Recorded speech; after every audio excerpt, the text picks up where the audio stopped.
Hello and welcome to episode 2 of Lawson Literature. Today we will be looking at the book The Sedona Method by Hale Dwoskin. Now, the Sedona Method is a self-help book designed to help you increase your emotional intelligence, or EQ. Often, IQ, or kind of rational intelligence, is favoured by society, whereas EQ is usually swept under the rug as wishy-washy or unimportant. If you start doing the exercises in this book, however, you'll realise that EQ plays a central role in what you learn and experience in life, and ultimately determines your levels of happiness. The best way to learn our emotions is to practice acknowledging them and then releasing them, which is the core of the Sedona method described by Dwoskin here. The method itself came from an American self-help guru, Lester Levinson, to whom this book is dedicated in memory of.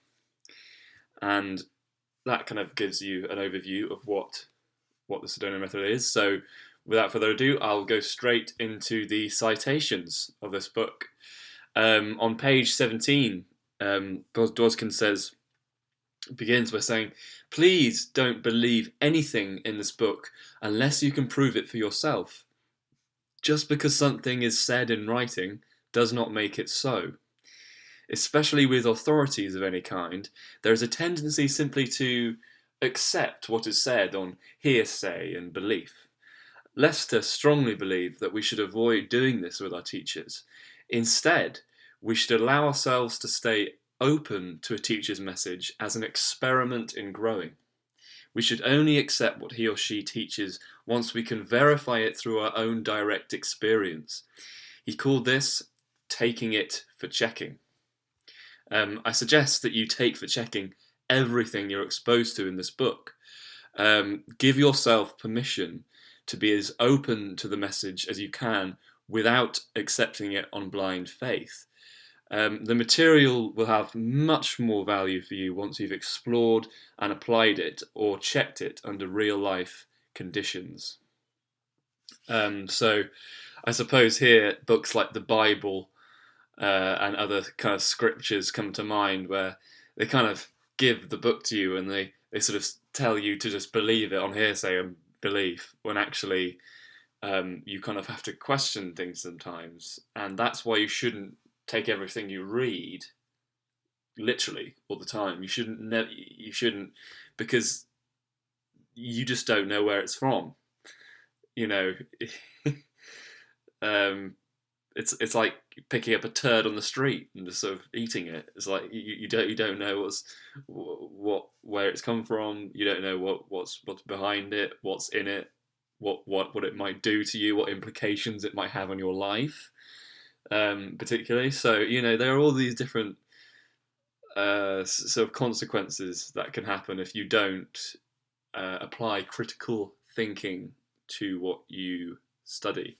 And I like how Dwoskin here is saying to just keep an open mind in this regard.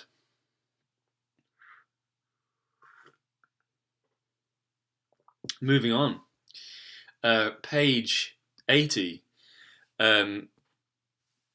This is where he kind of goes into describing the emotions more, and he says that, quote, "When we experience apathy, we feel as though desire is dead and it's no use. We can't do anything, and no one else can help. We have little or no energy to act on our pictures and thoughts, because inwardly we are being pulled in so many conflicting directions." End quote. And I like that experience. I like that description of apathy there, because it's such a restrictive feeling on our thoughts and the way we act in life, that we can't actually do anything. We can't, sometimes, because apathy is the most depressing of the emotions on the emotional spectrum, which we'll get to later, it means that you can't even do the simplest of things sometimes, um, like doing the washing up, or going to the shop sometimes. Times when I felt really depressed. I couldn't go to the shops.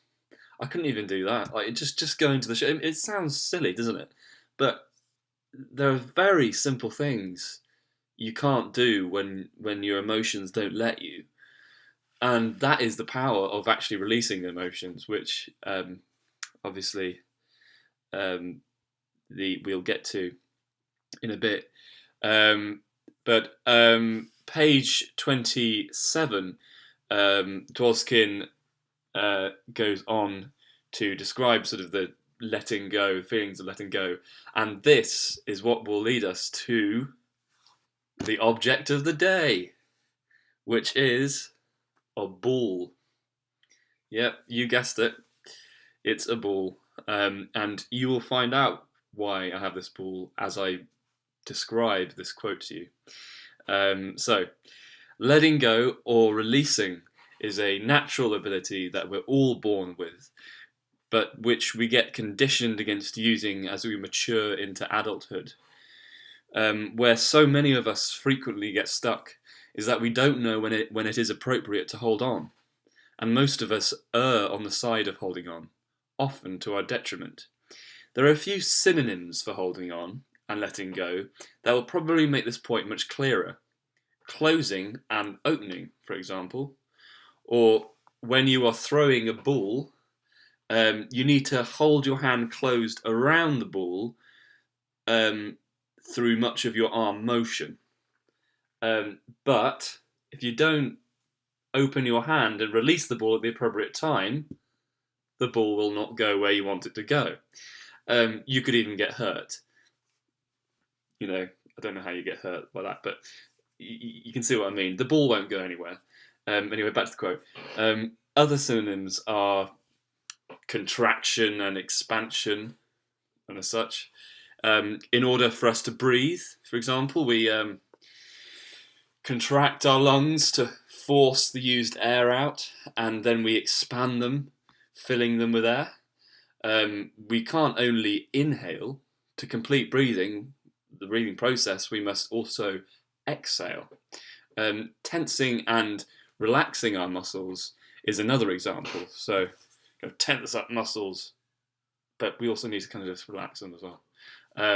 If we could not do both, our muscles literally would not function properly, as most muscles work in pairs of opposing partners.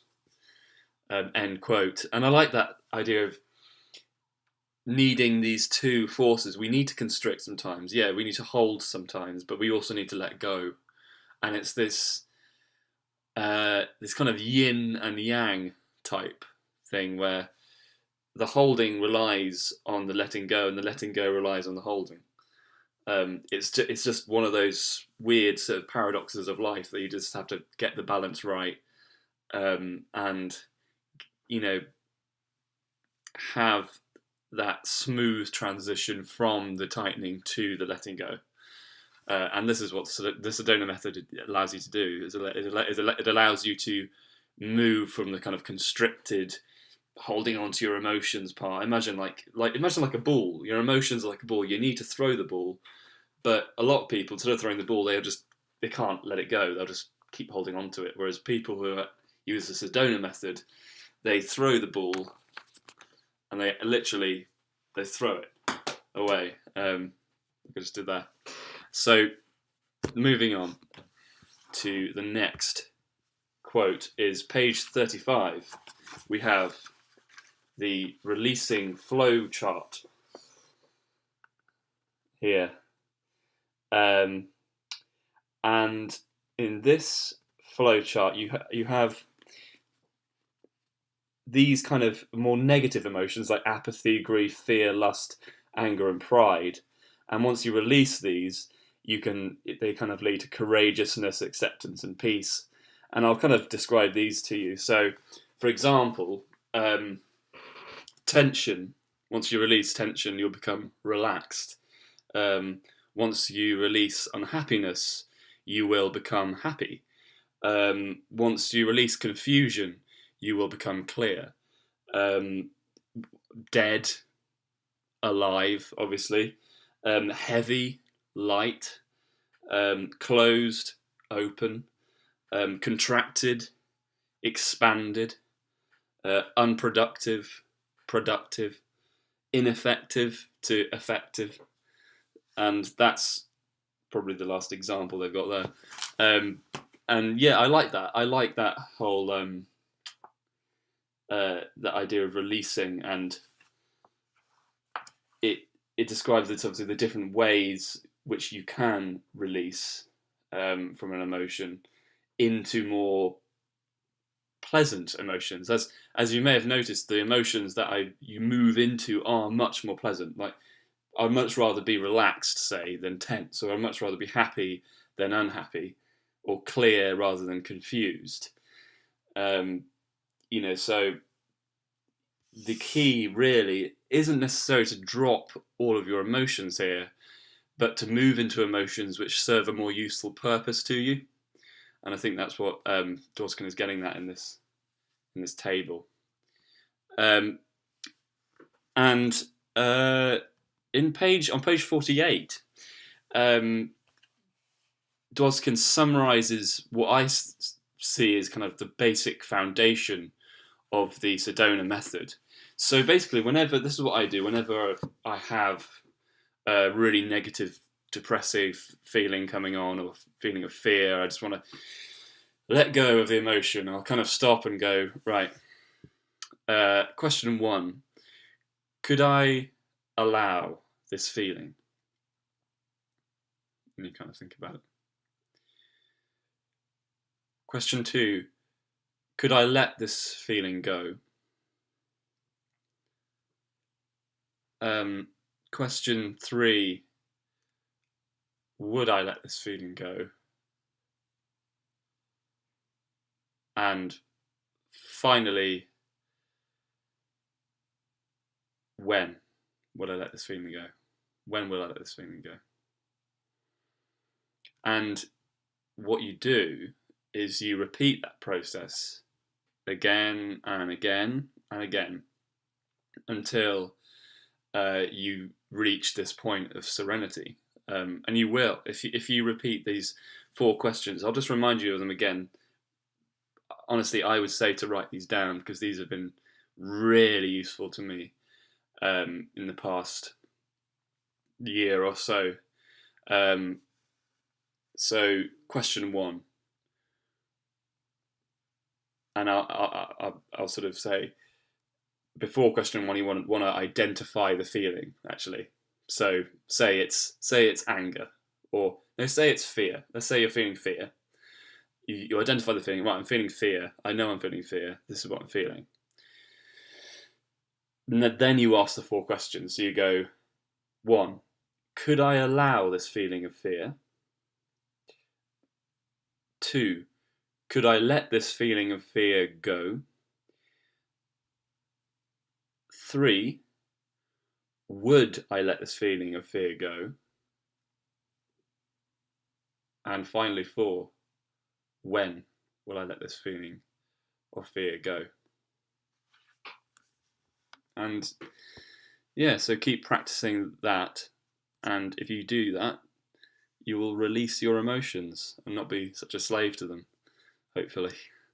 But there's obviously a lot more information in this book, which I'm going to move on to now. For example, on page 183, Dwoskin gives this really great diagram. It's called the imaginary tree of limitation, which is right here.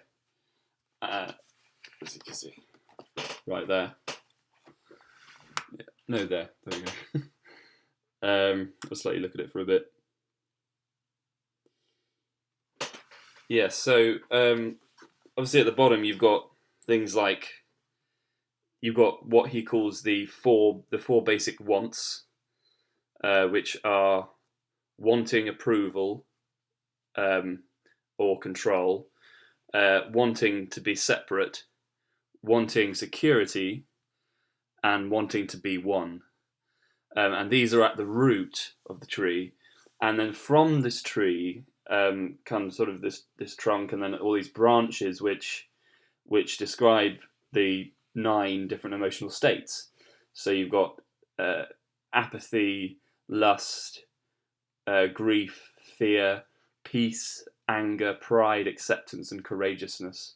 And they all kind of spread from there. And then the individual feelings are the leaves, and the thoughts are quite nicely described as kind of part of the leaves, like the DNA of the leaves. The thoughts are in those kind of feelings.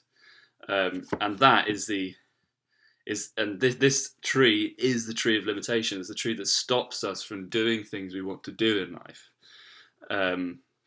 Like I said earlier, simple things like going out to the shop,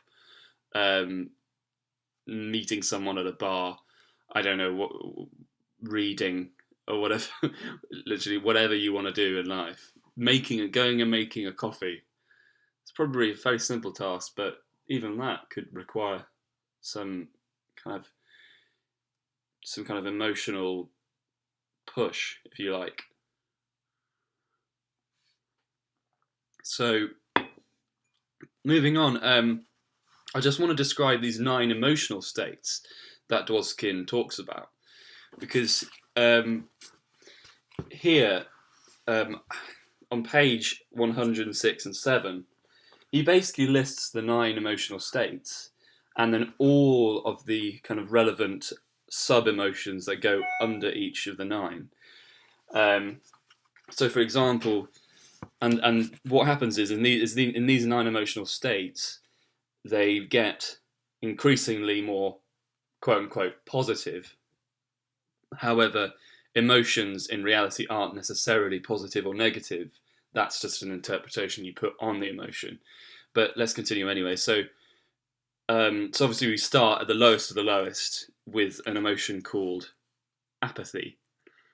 And from apathy, you might get certain emotions like defeated,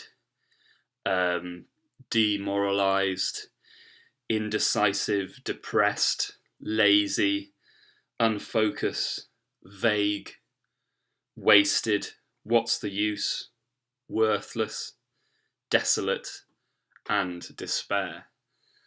And yeah, all of these particular words aren't very pleasant as such, I don't think. Then we kind of get to a kind of less bad, I'd say, less bad emotion, and that's called grief. Is the sort of second move up a little notch on the scale. And yeah, under grief here, you've got things like abandoned, abused, misunderstood, pity, tortured, disappointed, forgotten, accused, left out, longing, loss. All these kind of fairly negative feelings, but associated with grief rather than apathy. If you could, I suppose the difference between grief and apathy is, if you're feeling sort of apathetic, you feel like the lowest of the low, like there is absolutely no point in life. I'm sure many of you have been there. I have many a time where you just feel like life is not worth living. There is nothing. You almost get this feeling of complete, almost detachment in a way, but a very bad kind of detachment, which is very like got this sort of attachment as well, which is horrible. But it's like walking through a quagmire. You feel like there's no way out. But what you got to remember is, in these kind of emotional situations, there is a way out. And moving up to grief is probably just a less bad, but still very bad grief, but still sort of less bad. But as I said, they're not necessarily bad objectively, they're bad subjectively. We interpret them as bad. But let's move on. The third stage is called fear. And this stage is, might include things like anxious, apprehensive, cautious, clammy, I like that word. Cowardice, defensive, foreboding, frantic, secretive, shaky, terrified, uneasy, vulnerable, wary and worrying. Then we move up stage 4 to lust, the emotion of lust. So we have words like envy, gluttonous, greedy, I want, lecherous, selfish, voracious, wanton, wicked. Anticipation is an interesting one as well, thrown in there. Manipulative, miserly, oblivious, obsessed, overindulgent, and predatory. All these are symbols of sort of lust. These other sort of sub-emotions. Moving on, we have anger, the emotion of anger. And under this we have some emotions like harsh, hatred, hostility, impatience, mad, merciless, murderous, rebellious, resentment, revolted, annoyed. See, there are different spectrums within one particular emotion. Within anger, you might say anger is a very simple emotion, but it's actually combined from so many, possibly hundreds of different emotions. I'm only scratching the surface with the emotions I'm describing, by the way.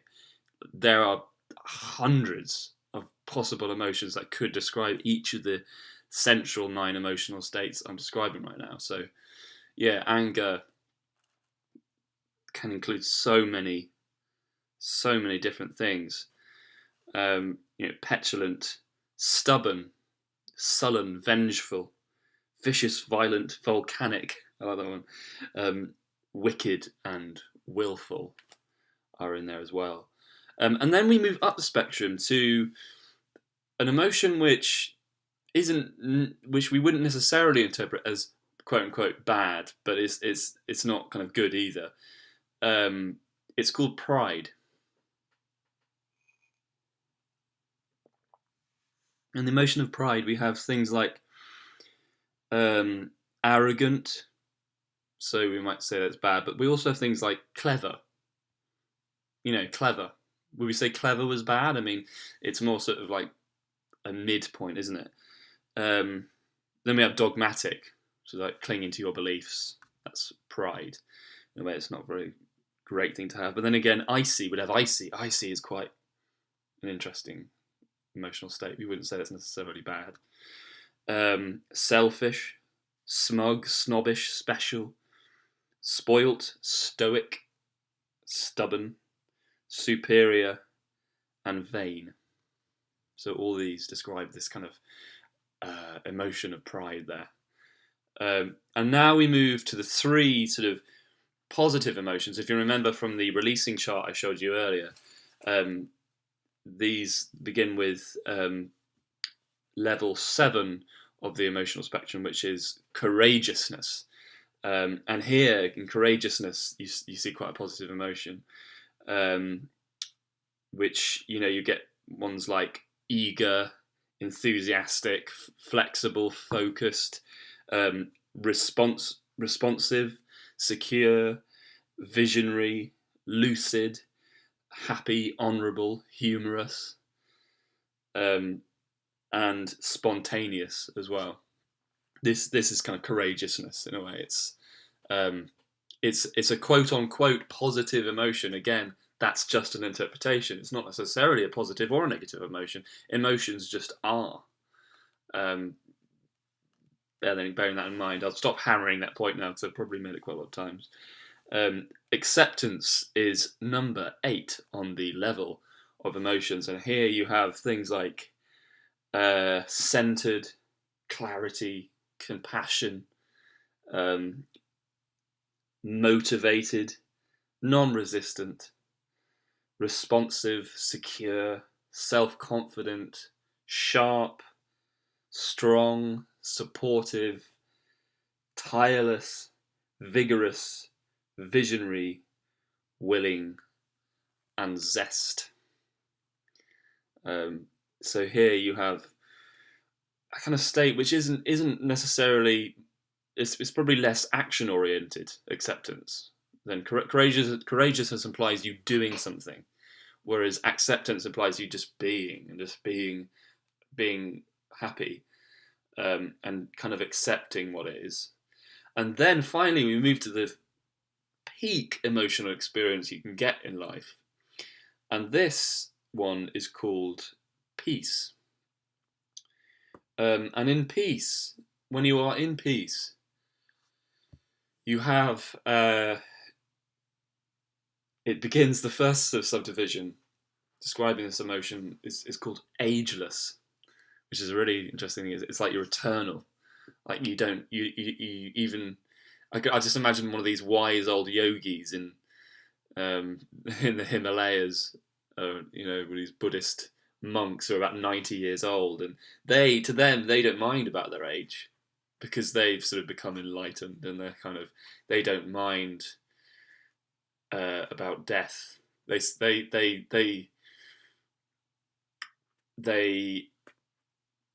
look at death as almost a good thing. And I was just stopping there because it reminded me of this film I saw recently called Gladiator. I don't know, it's a very famous film. You probably know it. But there's a quote in there. Someone says, one of the characters in it says, death smiles down on us, and all we can do is smile back. And I like that because there's nothing you can do about death. We're all going to die. It's morbid, but true. We're all going to die. So the best thing you can do is just, smile at death. Hello, death. Like smiling at death. Because it's just the way death is. Like, you just got to smile at it. And if you smile at death, you'll almost, in a strange sort of way, enjoy it. You don't know what's going to happen after you die. Let's not get into a spiritual discussion here, but yeah, we've all got to accept death. Whatever we believe about what happens after we die, we've all got to accept that we will die at some point, no matter who we are.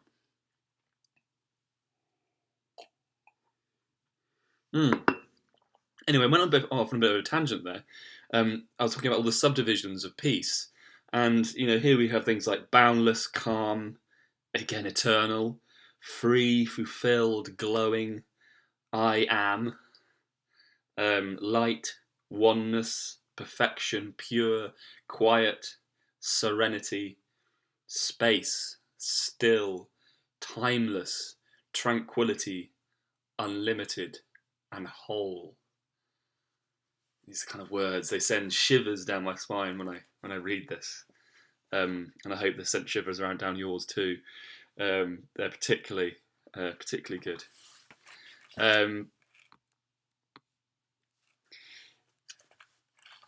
So this is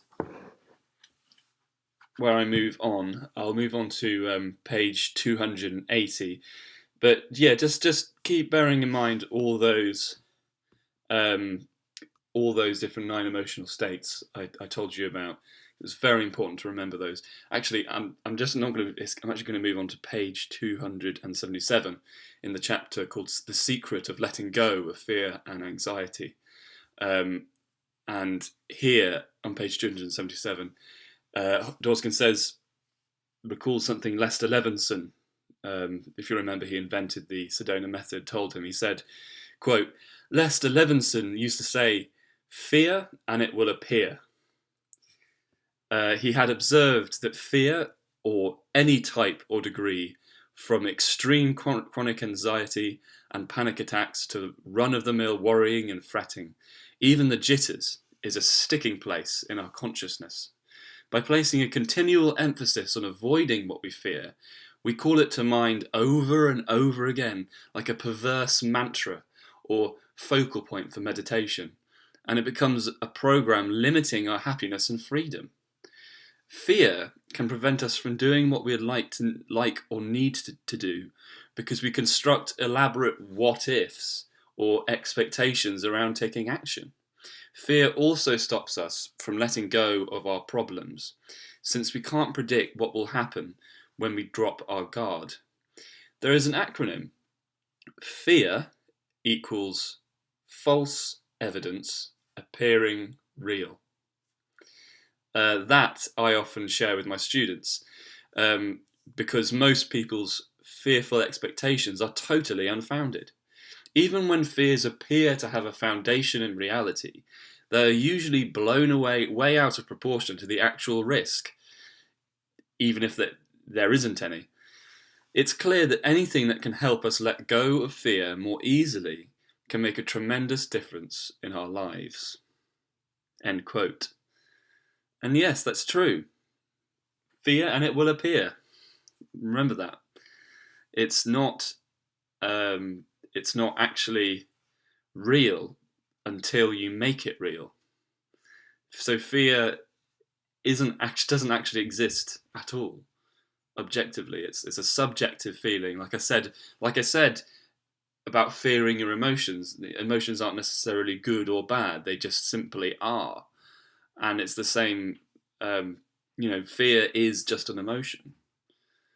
And once you acknowledge that, it will kind of dissolve away, and you won't be affected by it because all you're doing is, again, it's false evidence appearing real. So say like I'm scared of tomorrow. I don't know.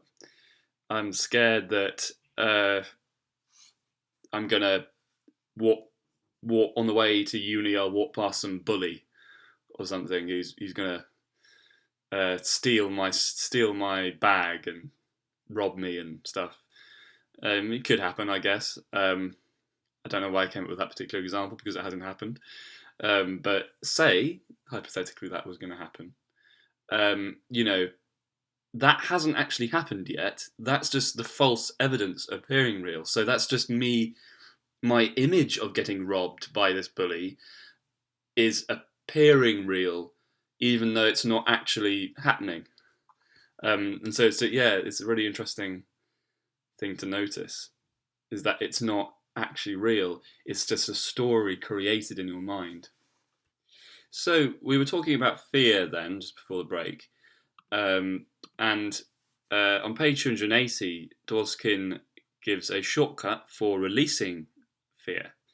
Here he says, now, this is what you can do if you listeners at home, viewers at home. You can prepare yourself, because I'm sort of about to give you a meditation from the book. And here's how it goes. I'll start, quote, "Make yourself comfortable and focus inwardly. Begin by bringing to mind something about which you feel afraid or anxious. You may want to start with something small in order to see exactly what it is that you fear is going to happen. Give yourself a moment to notice whether there is a strong feeling of fear at the moment, or a very light hint of fear. It doesn't matter which it is. Simply observe it and welcome it. Now, ask yourself, could I let go of wanting this to happen?" The question may have made you laugh. "Oh, come on," you said. "I don't actually want this to happen." Well, try asking the question again and notice what else you discover. In fact, if you go back to that same thing now, you may already be able to discern a difference. So focus on that same thing you're afraid of, or on something else, and we'll go through a series of questions for releasing fear in this simple way. So, 1. What is it that you're afraid will happen? 2. What is it you do not want to have happen? Now, 3. Could you let go of wanting that to happen?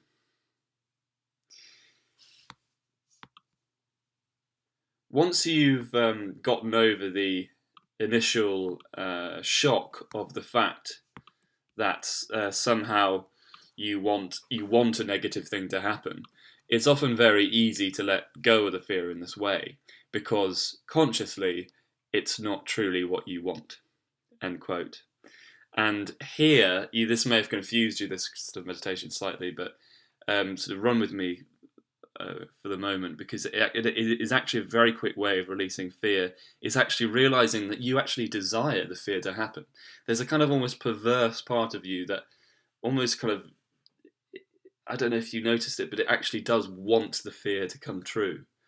So, for example, the fear of the bully robbing my stuff, I might have had it. I may have actually wanted that to happen. I may have actually desired that to happen to me, and so because of that, all I actually have to do there is acknowledge that I actually want that to happen. And when you acknowledge that you want the fear to happen, it's easier for you to let go of, because all you have to do is just start wanting it. Whereas if you're running away from the fear, and this is what Dwoskin is getting at here, if you're running away from the fear and resisting it happening, if you don't want the fear to happen, then it's going to actually give it more power over you, because you don't want it to happen. But if you do want it to happen momentarily, just as part of this process, then it will help you release that emotion, I think. In chapter 14, Dwoskin talks, it's called Beyond the Tyranny of Guilt and Shame, and Dwoskin talks about, articulates guilt and shame very well in his quote here on page 289. He says, "Guilt and shame are tricky feelings that cause so much unnecessary suffering. Nearly identical in the way they work within us, guilt and shame generally form a single complex. But while it is possible to feel guilt without shame, we cannot feel shame without guilt. The way to distinguish them is this. Guilt is the feeling that follows a perceived wrongdoing. I did wrong. Shame is the feeling that we ourselves are made wrong or bad for what we perceive we did." End quote. So it's important to make this distinction between guilt and shame, because they work together like twin demons, these two emotions, and they kind of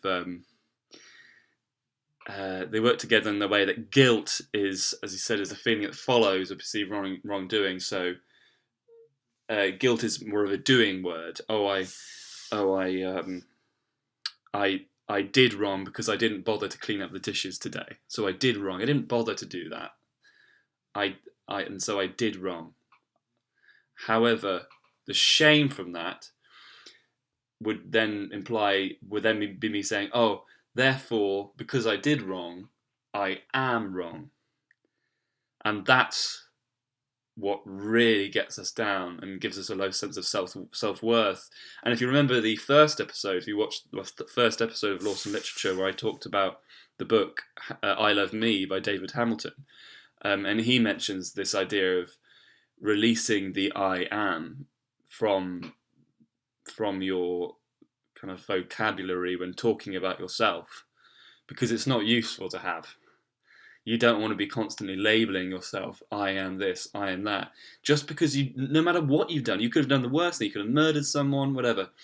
In a way, if you have, okay, let's take the extreme example. You have murdered someone, right? Even if you've murdered someone, does not actually make you a murderer, because the present you isn't murdering anymore. It was just an aspect of you that came out. It wasn't actually you that did those things. It was predetermined in a way, if you like, and so it was. And that's what we mean by forgiveness and being able to move on, being able to accept your wrongdoings in the past leads to emotional freedom. If you're attached to your wrongdoings and you make your wrongdoings become part of your identity. So, for example, by saying, I'm a murderer because I murdered, you're saying, I am a murderer. But you're not a murderer, you just murdered. but that happened in the past. That's not happening anymore. And so to move on from that, you have to, and to forgive yourself for that, you would have to accept yourself. Now, obviously, that's a very extreme example. I don't think many of you probably have murdered. Neither have I. Although I have stood on insects and spiders and things, if you include that as murder. And I did. I remember. I was about. Actually, I was about 10 years old or something, and I was in the garden. And this was a very long time ago. But I found a spider crawling along the path, and what I did was I ran up to the spider and deliberately stomped on the spider. I wanted to kill it. I don't know what it was, some sort of evil child instinct within me. I just wanted to kill the spider, and when I did kill it. But then I felt an enormous sense of guilt after having done so, seeing the squash spider on the ground. And because so, I cried uncontrollably because I had done this. I committed this murderous act on this spider, and I thought that I was a murderer. I thought, this is it. I'm going to be a murderer for the rest of my life because I've killed this spider. But of course, I'm not a murderer. It's just that I did an act which I perceived as wrong, and therefore I attach my sense of worth to it. And this is exactly what happens with shame. It takes the guilt one step further. And that's what Dwoskin is saying, that's this quote here. But moving on to the next quote, he talks about how to apply the Sedona method and this mindset of letting go to our money situation. And one piece of advice he gives is on page 314, where he says, "Bank in the bank, not in your head." He says that lust is an emotional state in which we hold ourselves back from having what we want, often without even realizing it. As described in the introduction, when I was selling real estate, I was head banking instead of banking in the bank. When I ultimately allowed myself to let go of the lust that was causing me to fantasize about how great it was going to be to make sales, I just went about the business of making sales, and I closed many more deals. End quote. So this is really sort of the just do it thing. It's not thinking about doing something too much before doing it, because if you do, you end up forming emotions about it, fantasizing about it, and having a vision is great. Having a vision for how something's going to work is very powerful, but if you think about it, if you ruminate on it too much, it's just going to be, it's never going to work out well, because you're so obsessed with it. And this is what he means by, if you stop head banking and just simply get on with your finances and actually just bank some money or get it out of the bank and use it, you'll find that you're being much more efficient with your finances if you do that. But obviously, this goes to show that the Sedona method applies to every area of your life. Finances, relationships, confidence, career, spirituality in particular, and all these different things. And actually, this moves us on to the relationship, how to apply the Sedona method to relationships. And he talks about relationship magic. On page 333, Dwoskin says, quote, "The explanation for most vexing relationship questions is actually quite simple. The majority of our relationships, as well as our passions of relating in general, are based on need rather than love. This is probably no surprise to you. However, it may surprise you that there is something you can do about it. And you already know what that is. Release. Every feeling except love is a non-feeling. Because your basic nature is the love that you seek in and from others, each time you let go using the Sedona method, you're freeing yourself of non-love feelings and becoming more outwardly and inwardly loving. The more loving you are, the more successful your relationships can be. and the more attractive you'll be to the perfect partner. It is that simple. End quote. And I love that, the way it describes love as not a need. You know, a lot of people go into relationships, they're going needing love. You can give me love, right? That's how a lot of relationships start. And what I've kind of learnt from personal experience in relationships is that you can't go in needy. You can't go in needing something from them. The love, you have to be a source of love yourself, from which you give your love to the other person. It's about giving. Love is about giving, not receiving. And I think we touched on this last week in I Love Me by David Hamilton, where instead of relying on other people for your happiness, you have to have a source of happiness within you. It's like, imagine it's like a fountain. I like to imagine it like you're a fountain of love. You're a fountain of love, and from this fountain bursts forth your passion for life and bursts forth your giving for life. You are this entity of giving, and you're constantly giving to life again and again and again. And that's what makes you fulfilled, is when you get out of that shell and you give rather than need. And interestingly, what Dwoskin is describing here is that love is the most peculiar and unique emotion, because it doesn't have any need attached to it. It's only us who attaches the need and desire to love. Love in and of itself, as an objective thing, is not needy.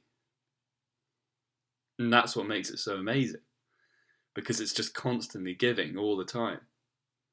And it doesn't need any desire behind it. It doesn't need you to want love for yourself. It's not a selfish thing, it's a selfless thing. Love is selfless. It's giving, and that's what Dwoskin is kind of getting at here, which I quite like. And that leads us to the end of citations from the Sedona Method by Hale Dwoskin. I'd like to conclude by saying that this book has helped me become a lot less neurotic and a slave to my emotions. When you become imprisoned by your emotions, they prevent you from doing the things you truly want to do in life. For example, fear might stop you asking someone out for a drink, or anger and pride might stop you from forgiving someone, and you end up becoming bitter and resentful.